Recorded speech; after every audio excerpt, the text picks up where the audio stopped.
Many years had passed, during which the war had become a deadlock of blood soaking the fields of what was once peaceful land. From atop the mountains, smoke and flame could be seen scarring the sacred soil they once walked upon. For many years, it seemed like there was no end in sight, but through trial and tribulation, battle by battle, death by death, the colony of madness were finally pushed back to the gates of their revolt. The final assault was imminent. A battalion was readied, a combination of soldiers from all across the kingdom, as the strongest warriors from each colony prepared themselves for this fight, alongside a force from Vanaheim. It was now time for the Phoenix to face the devil. The force began marching out. Many days and nights came and went as they travelled far from hither and yonder, drawing ever closer to the pit of hell as they passed by sharp, jagged valleys and walked through fields of tall grass. On their way, they witnessed the harrowing sight of the dead that lay before them. So many battles, so many losses. The king and queen swore that once this was over, they would memorialize all those who had fallen. They began to encroach upon the final valley, where beyond the steep hillsides, there lay the manifestation of evil. What lay ahead of them was a fortress made of stone, compacted together with brightly boiling magma as smoke bellowed from the inside. Atop the walls was a nightmarish sight of barbed wire. Entangled with it were the bodies of the fallen soldiers as the wire hung them and pierced their fragile flesh, leaving stains of blood pouring from the wounds and drying out on their faces that beheld their final moments of pain and terror. This was no ordinary outpost, nor was it an average holdout. This was the home of the damned, Fortress Abominitude. Rather strangely, there were no defences surrounding the fortress. It was left open for anyone to walk up to and get access. However, looks can be deceiving, as this is exactly what the colony had planned for. A sudden rumble could be felt coming from the ground around them, as everyone began to steel themselves for the coming attack.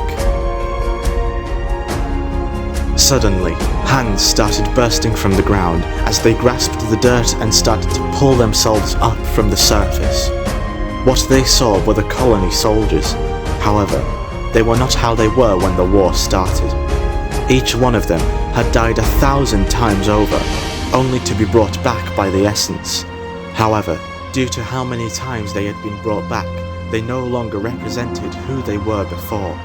Their soul, mind and heart had been consumed and had become one with madness. Their bodies were a horrid sight of blood and guts hanging from their open wounds, as their skin had turned a dingy grey.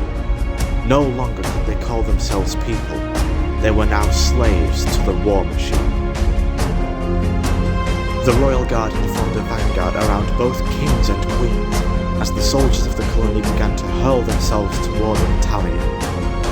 While the soldiers were mere mindless husks, they could still pose a great threat when equipped with sword and shield. This led to the battalion having to escape the entrapment by forcing their way through the horde. In the end, the battalion had overcome the danger. Some had become scarred with wounds, but they were still strong nonetheless. They began clearing the land of the dead and any debris that littered the area. The reason for this was to make way for the large artillery pieces ready to pound the fortress. These cannons were designed to weaponize the essence. Once King Acarnas's staff was inserted into a device separate from the cannons, a wire trailing them would receive the signal and would begin feeding from the staff's power, blasting away at anything in their path. Post-haste, Queen Eventide commanded the forces to clear the way and allow for the barrage to commence. Silence befell the battlefield as the order was given by King Acarnas. A devastating wave of energy roared from the cannons as the energy sliced through the air and collided with the fortress gates. This continued for several minutes until the cannons came to a stop and the dust began to settle. As for what lay beyond the cloud was a large opening in the fortress. However, eerily, the fortress lay silent. No sign of enemy activity. The battalion started to encroach on the fortress, and as they stepped through the gates, that was when the colony soldiers appeared from their positions, and thus the fight for Fortress Abominitude had begun. The first phase was to claim the courtyard and the surrounding walls. Chaotic fights ensued from the mindless monsters of the colony, threw themselves forth without thought or hesitation. The soldiers of Harmony fought valiantly as the enemy came on stronger and stronger each time. Gastrolite had thrown himself into combat as he fought them off one by one, slaughtering all in his path. He turns to see the king and queen smile upon him. They couldn't be prouder of the boy who would one day take their place on the throne. After what felt like eons of fighting, the courtyard was safely secured, and everyone sheathed their swords. A soft wind blew through the air, returning the soldiers to a neutral, calm state. However, the fight was not over yet. Rather, it had only just begun.